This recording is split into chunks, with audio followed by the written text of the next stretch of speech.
والصلاة والسلام على سید الانبیاء والمرسلین اما بعد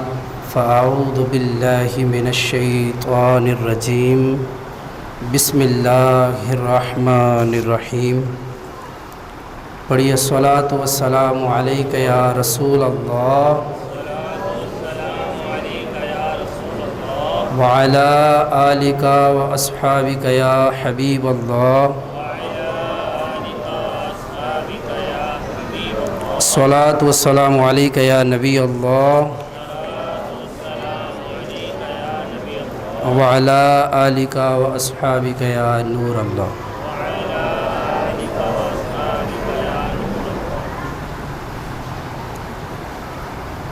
محرم الحرام کی محافل کا سلسلہ جاری و ساری ہے۔ اس سلسلے کی آج 7ویں محفل ہے اور آج کے اس بزم میں محفل میں ہم تذکرہ کریں گے ایسی شخصیت کا کہ جنہیں حضرت سیدنا امام حسین رضی اللہ تعالی عنہ کی سفارت کاری کا حق ادا کر دیا، جنہیں سفیر حسین کہتے ہیں، جنہیں غریب کوفہ کہتے ہیں۔ میری مراد حضرت سیدنا امام مسلم بن عقیل رضی اللہ تعالی عنہ سے ہے۔ حضرت امام مسلم بن عقیل حضرت مولا کائنات علی المرتضیٰ رضی اللہ تعالی عنہ کے بھائی کے بیٹے یعنی بھتیجے ہیں اور داماد بھی ہیں۔ امام حسین رضی اللہ تعالیٰ عنہ کے تایا زاد بھائی۔ آپ کی جو شہادت ہے وہ 9 ذی الحجہ کو بتائی جاتی ہے، بعض کتب میں 3 ذی الحجہ بھی ہے، لیکن اکثر میں نے جو پڑھا ہے وہ 9 ذی الحجہ کو آپ کی شہادت ہے۔ یعنی اگر اندازہ لگائیں تو تقریباً کوئی مہینے کا فرق پڑتا ہے یوم عاشوراء سے، جو 1 مہینہ پہلے تقریباً آپ شہید ہوئے۔ سیدنا امام حسین رضی اللہ تعالیٰ عنہ نے آپ کو اپنا سفیر بنا کر کوفے کی جانب بھیجا۔ کوفے کی جانب کیوں بھیجا؟ اس لیے کہ جب یزید نے تخت سنبھالا تو اہل شام نے تو ان کی بیعت کر لی، مگر اہل عراق جو حضرت سیدنا امیر معاویہ رضی اللہ تعالیٰ عنہ کے دور میں بھی حضرت امام حسین رضی اللہ تعالیٰ عنہ کو خطوط بھیج رہے تھے کہ آپ تشریف لائیں، ہم آپ کی بیعت کر لیں گے، لیکن امام حسین رضی اللہ تعالیٰ عنہ نے ان کا مکمل طور پہ انکار کر دیا۔ مگر جب حضرت امیر معاویہ رضی اللہ تعالیٰ عنہ کی وفات ہو گئی اور یزید نے تخت نشینی سنبھال لی تو اہل عراق نے بیعت نہ کی، اور اہل کوفہ اور اہل عراق کے جتنے بھی وہاں پہ جماعتیں تھیں انہوں نے متفقہ طور پہ مل کے خطوط بھیجے۔ بڑی تعداد کے اندر خطوط سیدنا امام حسین رضی اللہ تعالیٰ عنہ کو موصول ہوئے۔ مقصد یہ تھا کہ آپ کوفہ تشریف لے آئیں۔ ان خطوط کا جو متن تھا یا مضمون تھا، جس میں مقصد تھا، اس میں انہوں نے اپنی عقیدتوں کا اظہار کیا حضرت امام حسین رضی اللہ تعالیٰ عنہ سے، انہوں نے اپنی محبتوں کا اظہار کیا، اپنی محبتوں اپنی عقیدتوں کے اظہار کے بعد انہوں نے التجا کی کہ آپ کوفہ تشریف لے آئیں، ہم آپ کے ہاتھ پر بیعت کریں گے۔ اور یزید لعین کی بیعت کرنے سے انہوں نے یکسر انکار کر دیا تھا۔ بڑی تعداد کے اندر جب خطوط سیدنا امام حسین رضی اللہ تعالیٰ عنہ کو ملتے ہیں تو یہاں پہ ایک جو مسئلہ درپیش آتا ہے سیدنا امام حسین رضی اللہ عنہ کے لیے کہ اہل کوفہ کی جو بے وفائی ہے یا بد عہدی ہے وہ تو پہلے ہی مشہور تھی، اور ان کو یہ تجربہ ہو گیا تھا، پہلے بھی انہوں نے بے وفائی کی تھی، مگر جب اتنی بڑی تعداد کے اندر اہل کوفہ نے التجا کی سیدنا امام حسین سے کہ آپ تشریف لائیں کوفہ، ہم آپ کے ہاتھ پر بیعت کرتے ہیں، آپ کی تائید کرتے ہیں، آپ کی نصرت کرنے کی حمایت کرتے ہیں، اپنی جان، اپنا دل، اپنا سب کچھ آپ پر قربان کریں گے، فدا کریں گے، تو ایسی صورت میں ان کی ان التجاؤں کو رد کرنے کے لیے کوئی عذر شرعی بھی ہوتا۔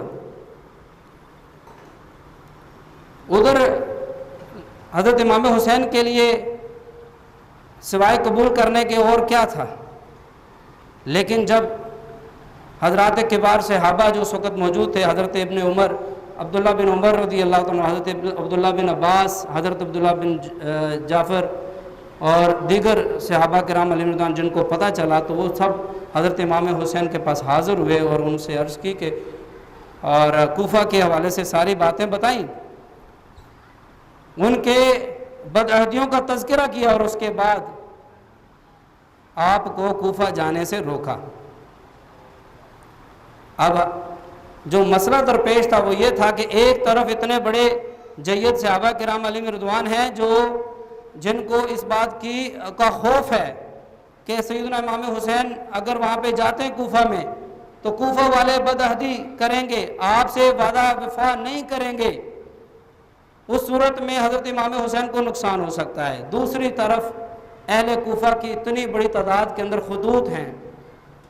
اور ان کے وفود بھی حاضر ہوئے ہیں۔ مفتی حضرت صدر الفاضل نعیم الدین مراد آبادی رحمۃ اللہ علیہ فرماتے ہیں کہ ایسی صورت میں مسئلہ درپیش یہ تھا کہ سیدنا امام حسین رضی اللہ تعالیٰ عنہ کہ کل قیامت والے دن اہل کوفہ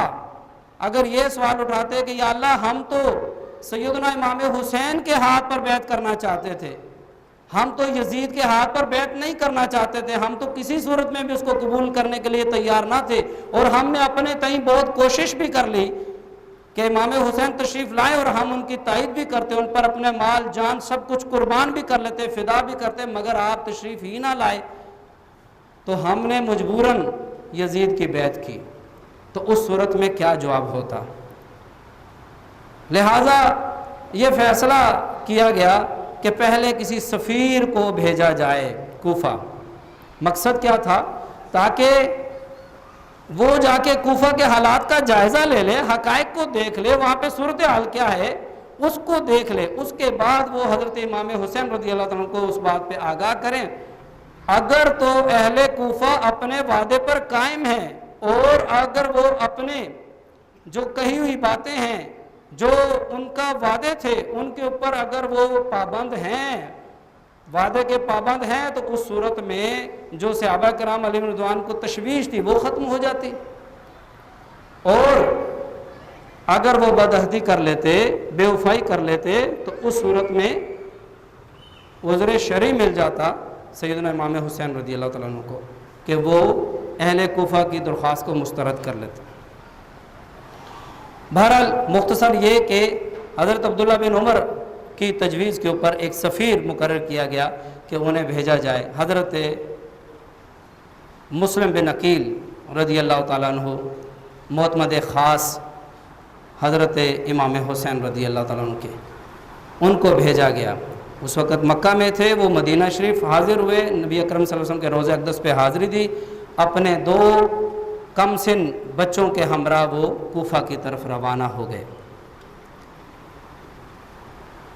جو ان کے 2 بیٹے ان کے ساتھ تھے، ایک کا نام ابراہیم اور ایک کا نام محمد تھا، ان کے جو عمریں ہیں وہ 9 اور 11 بتلائی جاتی ہیں۔ اب جب وہ کوفہ پہنچے تو اہل کوفہ نے ان کا پرتپاک استقبال کیا، بہت جوش و خروش نظر آیا، جوگ در جوگ، گروہ در گروہ لوگ آپ کی بارگاہ میں حاضر ہوتے، آپ کی زیارت کرتے اور آپ کے ہاتھ پر بیعت کرتے، یعنی کہ بہت ہی تھوڑے سے عرصے کے اندر یعنی جو کتابوں کے اندر بتلائی جاتی ہے تعداد 40,000 اور ایک کتاب کے اندر 80,000 تک بھی تعداد بتائی جاتی ہے کہ بہت جلد لوگوں نے آپ کے ہاتھ پر حضرت سیدنا امام حسین کی بیعت کر لی۔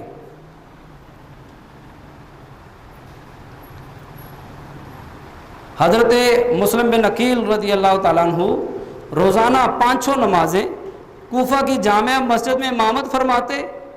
اور وہ مسجد عقیدت مندوں سے، محبین سے کھچا کھچ بری ہوتی۔ اب حالات تو بہت سازگار نظر آ رہے تھے، بہت بہتر نظر آ رہے تھے، لہٰذا حضرت مسلم بن عقیل نے امام حسین کو خط لکھ دیا،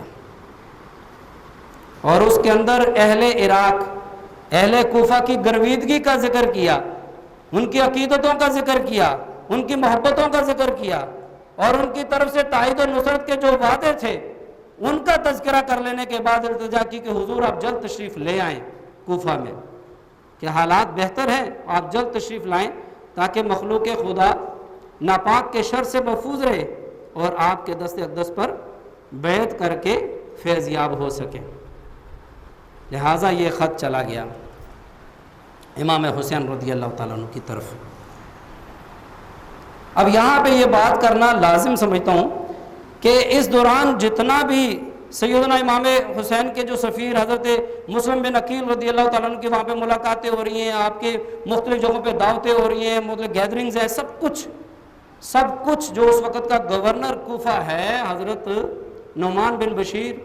ان کے علم میں ہے، وہ صحابی رسول تھے، مگر انہوں نے کوئی کارروائی عمل میں نہ لائی، اور انہوں نے بس ایک مختصر سا ایک خط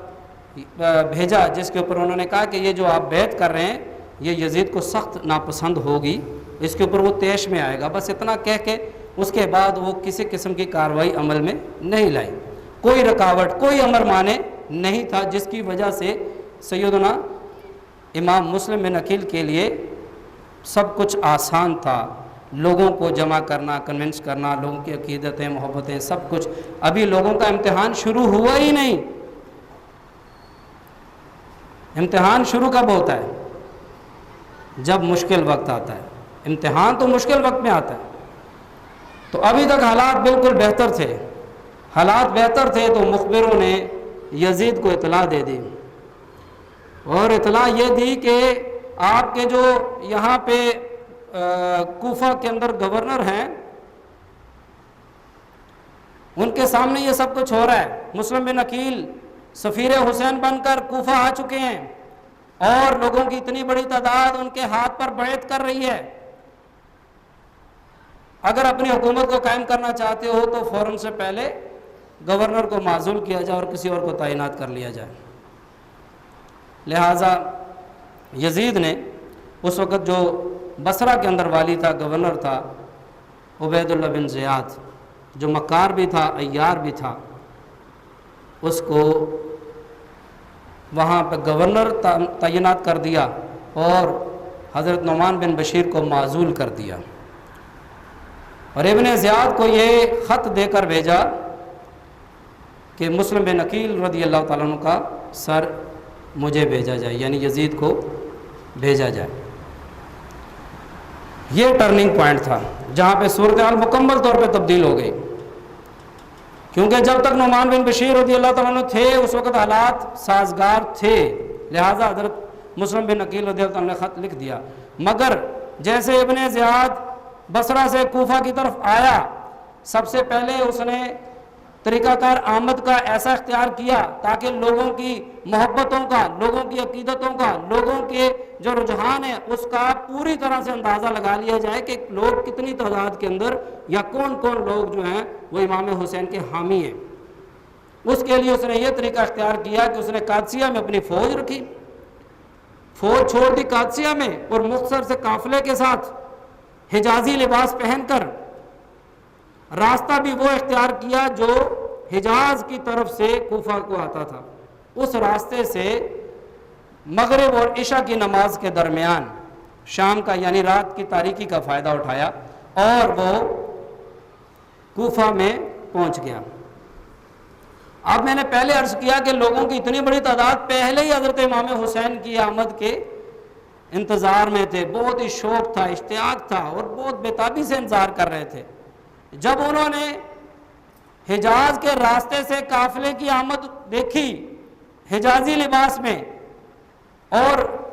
ابن زیاد نے اپنے چہرے کے اوپر کپڑا بھی ڈھانپ رکھا ہوا تھا، چہرے کو چھپایا ہوا تھا، حجازی لباس پہنا ہوا تھا، لوگوں کو لگا کہ شاید سیدنا امام حسین تشریف لے آئے ہیں۔ اب لوگ بڑی تعداد کے اندر جمع ہو گئے اور وہ مرحبا مرحبا کی آمد شروع ہو گئی۔ انہوں نے آپ کی آمد کو سمجھا کہ حضرت امام حسین کی آمد کو سمجھا یہ، جبکہ وہ ابن زیاد تھا۔ انہوں نے ان کو خوش آمدید کہا، بڑی تعداد کے اندر جمع ہوئے۔ وہاں سے جب وہ ابن زیاد کا قافلہ جو ہے وہ کوفہ کی جامع مسجد کی طرف گیا، تو کوفہ کی جامع مسجد پہلے ہی کھچا کھچ بھری تھی، کیونکہ وہاں پہ عقیدت مند پہلے ہی جمع تھے حضرت مسلم بن عقیل رضی اللہ عنہ کی اقتداء میں نماز کے لیے۔ جب انہوں نے یہ صورتحال دیکھی تو وہ بھی بھاگ پہنچے، کسی نے ہاتھ چومے، کسی نے کیا اپنی عقیدت کا اظہار کیا، اور وہاں پہ ان کے مبارکبادیں پیش ہوئی، لوگ آپس میں خوش ہوئے۔ لیکن جب ابن زیاد نے اپنے چہرے سے نقاب ہٹایا تو لوگوں کو سخت مایوسی ہوئی کہ یہ تو وہی یہاں پہ نیا تعینات کیا گیا گورنر ہے۔ اب ابن زیاد کو اندازہ ہو گیا کہ سیدنا امام حسین رضی اللہ تعالیٰ عنہ کی یہاں پہ کتنی قدر و منزلت ہے۔ اس نے فوراً سے پہلے یہ حکم نامہ جاری کیا کہ آج کے بعد کوئی بھی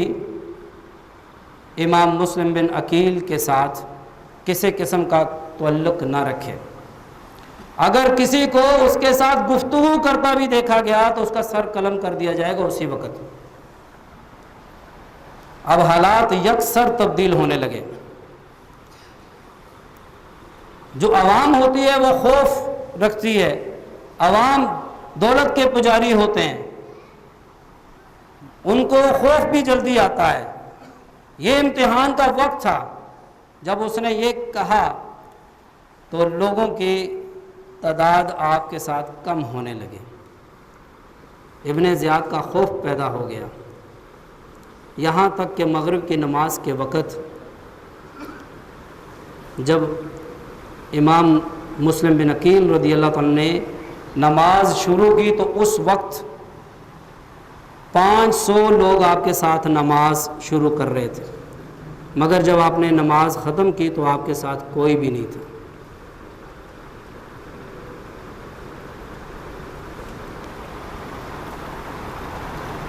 یہ وہ معزز مہمان ہیں کہ جن کو التجاؤں کے ساتھ درخواستیں کر کر کر بلایا گیا ہے۔ وہ تو مکہ میں تھے،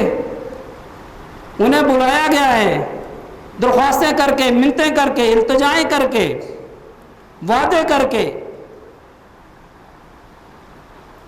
مگر جب سیدنا مسلم بن عقیل رضی اللہ تعالیٰ عنہ نے یہ حالات دیکھے، آپ اکیلے رہ گئے۔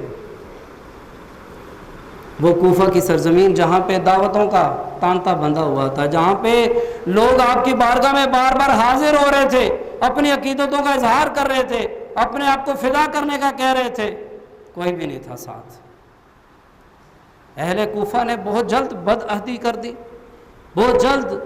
وعدہ وفائی ختم کر دی۔ اہل کوفہ نے آپ کو چھوڑنے سے پہلے ہی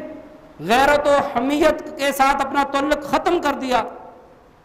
اور سیدنا مسلم بن عقیل رضی اللہ تعالیٰ عنہ اکیلے ان گلیوں کے اندر پھر رہے۔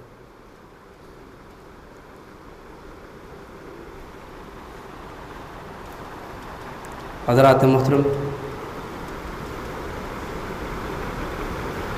اگر ذرا چشمان تصور کریں تو بہت مشکل کام ہے اس کو سوچنا بھی کہ وہ کوئی عام آدمی نہیں تھے، وہ بنی ہاشم کے سپوت تھے، وہ حضرت مولا علی کے بھتیجے اور داماد تھے، حضرت امام حسین کے سفیر تھے وہاں پر، اور وہ ویسے ہی نہیں آگے، وہ وہاں پہ دعوت پر آئے تھے، مگر لوگوں نے ان کا ساتھ دینے سے انکار کر دیا، رخ موڑ دیا۔ تاریخ کی کتابوں میں آتا ہے کہ 3 دن تک آپ اسی طریقے سے رہے، باہر جانے کے راستے تمام بند تھے، اور آپ کو سر چھپانے کے لیے بھی کوئی جگہ میسر نہیں تھی۔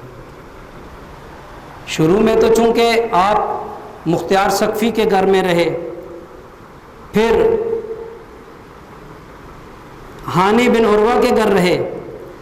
یہ ہانی بن عروہ نے اپنے گھر میں ان کو پناہ دی۔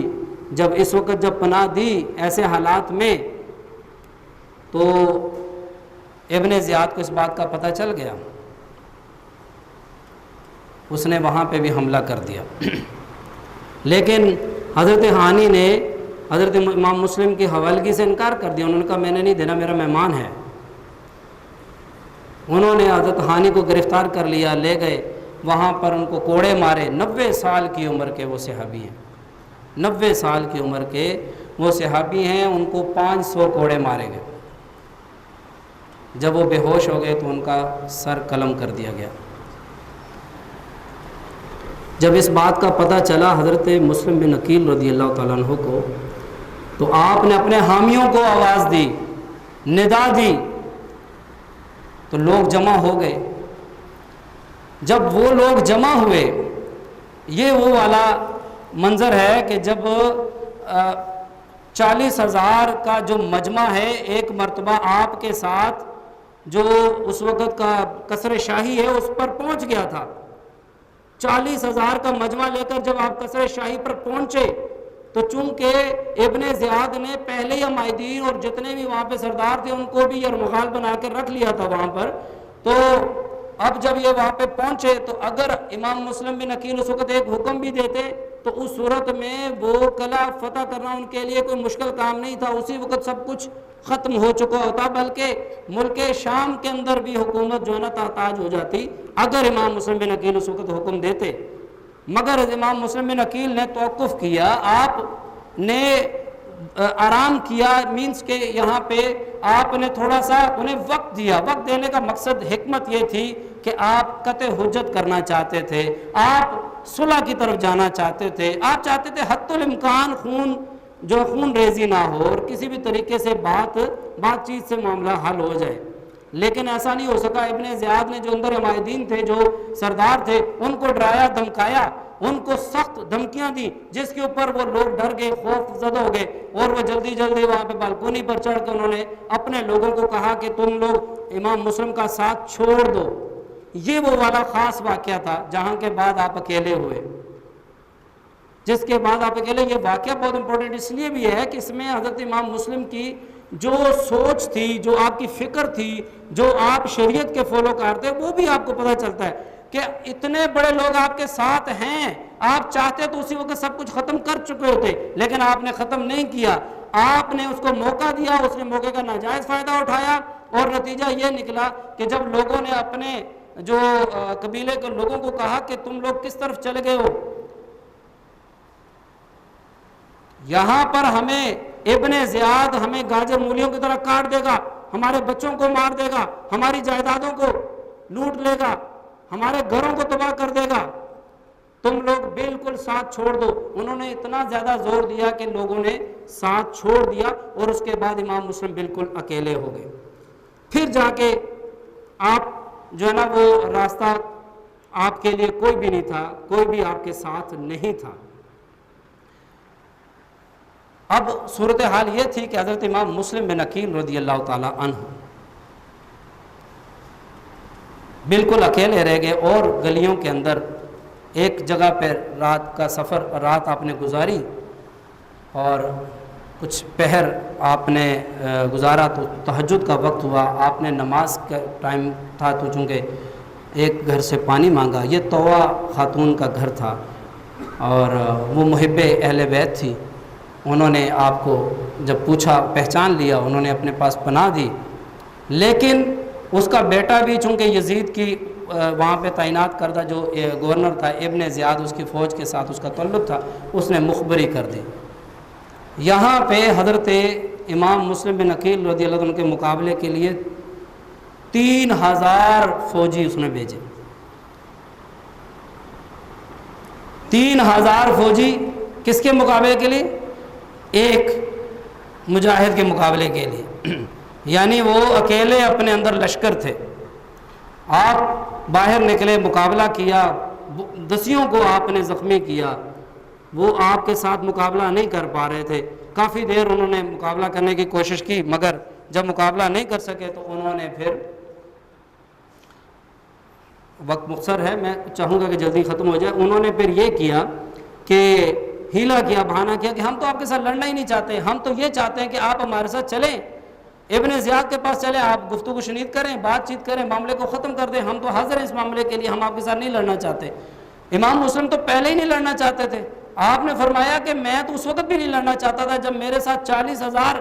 مجاہد تھے، اور اگر میں چاہتا تو اس وقت سب کچھ ختم کر سکتا تھا ان کا. میں نے تو اس وقت بھی ان کو گفت و شنید کا موقع دیا، گفتگو کرنے کا موقع دیا، تو میں اب بھی حاضر ہوں. لہٰذا آپ زخمی تو ہو چکے تھے، لیکن بہرحال آپ نے ان کی بات مان لی اور وہاں سے آپ ان کے ساتھ چل پڑے.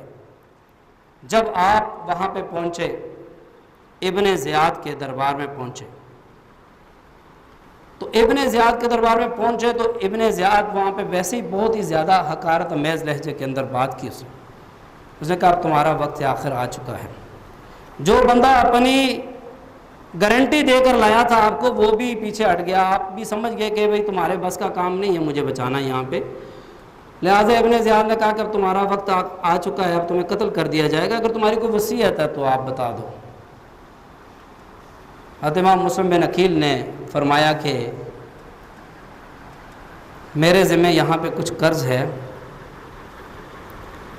تو میرے مرنے کے بعد میری زرہ، میری ڈھال اور میرا تلوار بیچ کر، میرا لباس بیچ کر میرا یہ قرض اتار دیا جائے. اور ایک یہ کہ میں نے حضرت امام حسین کو لکھ دیا تھا کہ وہ تشریف لے آئیں، یہاں کے حالات سازگار ہیں، تو ان کو لکھ دیا جائے کہ وہ یہاں پہ اہل کوفہ پر بالکل اعتبار نہ کریں، وہ یہاں پہ تشریف نہ لائیں. اور کچھ کتابوں کے اندر یہ بھی لکھا کہ آپ نے کہا کہ میری جو میت ہے اس کو مناسب طور پہ کفن دفن دیا جائے. اور میرے جو بچے ہیں، چونکہ اس وقت اس حالات کے اندر بچے بھی آپ سے جدا ہو گئے تھے، کہیں چھوٹے بچے تھے، کہیں رش کے اندر ادھر ادھر ہو گئے، تو وہ بھی بچھڑ چکے تھے. آپ نے کہا کہ ان کو کسی طور پہ بھی تلاش کر لیا جائے اور انہیں مدینے کے راستے پہ ڈھال دیا جائے. بہرحال ان کی جو پہلی بات تھی اس کو مان لیا گیا کہ قرض جو ہے ان کی چیزوں سے اتار دیا جائے گا. باقی کسی وعدے پر، ان کی وصیت پر عمل نہیں کیا گیا. اور ایک شخص کو حکم دیا ابن زیاد نے کہ ان کو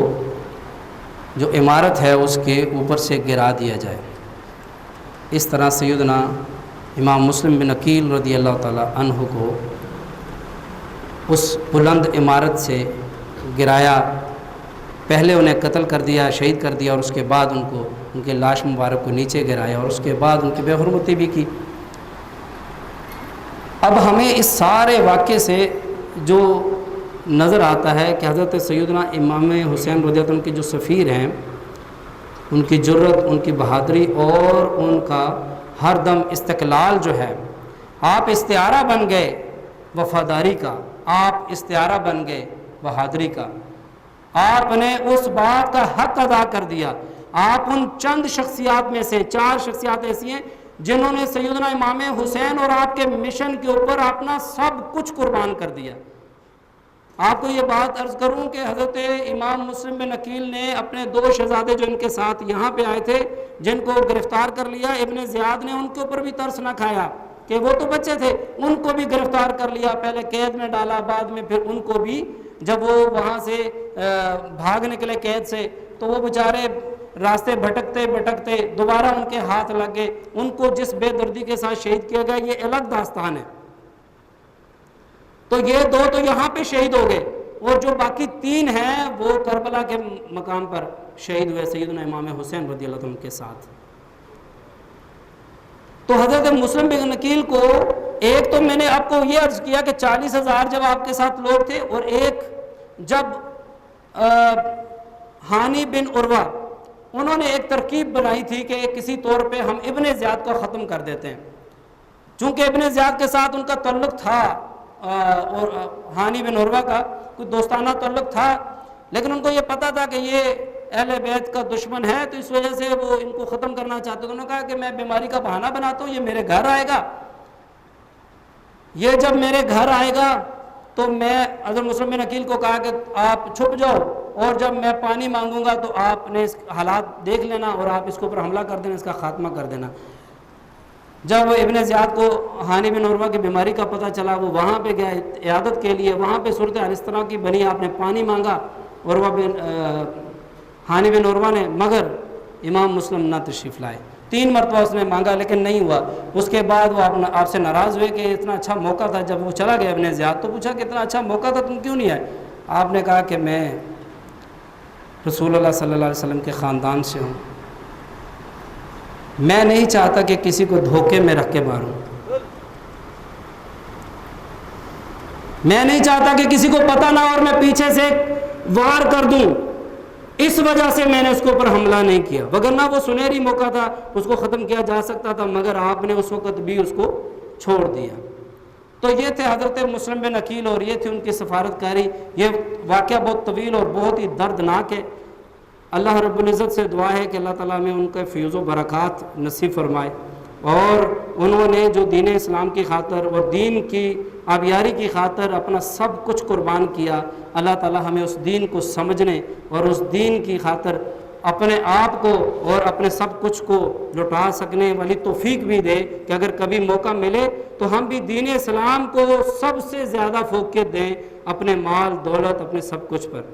اللہ تعالیٰ ان کے فیض و برکات ہم سب کو مستفید فرمائے۔ وما علینا الا البلاغ۔